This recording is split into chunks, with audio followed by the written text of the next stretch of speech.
Je ne serai pas fâché à présent de voir comment vous allez vous mettre en défense du côté de la presse. Dans vos États parlementaires, c'est presque toujours à cause de la presse que les gouvernements périssent. Alors j'entrevois de neutraliser la presse par la presse elle-même. Puisque c'est une si grande chose que le journalisme, eh bien mon gouvernement se fera journaliste.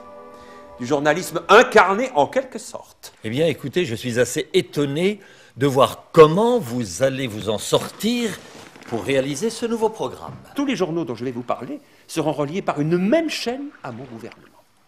Au fond, j'aurai un organe dans chaque opinion, dans chaque parti. J'aurai un organe aristocratique pour le parti aristocratique, un organe républicain pour le parti républicain, un organe révolutionnaire pour le parti révolutionnaire. Et au besoin, un organe anarchiste pour le parti anarchiste. On sera de mon pouvoir sans le savoir. Ah, cela donne le vertige. Ménagez votre tête, car vous n'êtes pas au bout. Et quel avantage y trouverez-vous? Mais voyons, le premier résultat, considérable déjà, sera de pouvoir faire dire par le plus grand nombre, mais vous voyez bien qu'on est libre, qu'on peut parler sous ce régime, il tolère. Voilà des journaux qui s'autorisent les plus graves écarts de langage et jamais ils n'attaquent les institutions établies. Ne pensez-vous pas que certains de ces journaux finiront quand même par lever quelques-uns des voiles qui couvrent tant de ressorts mystérieux? Le journalisme, vous devez le savoir, Montesquieu, est une sorte de franc-maçonnerie. Ceux qui en vivent sont tous plus ou moins rattachés les uns aux autres par les liens de la discrétion professionnelle. Tels les anciens augures, ils ne divulguent pas facilement leurs oracles.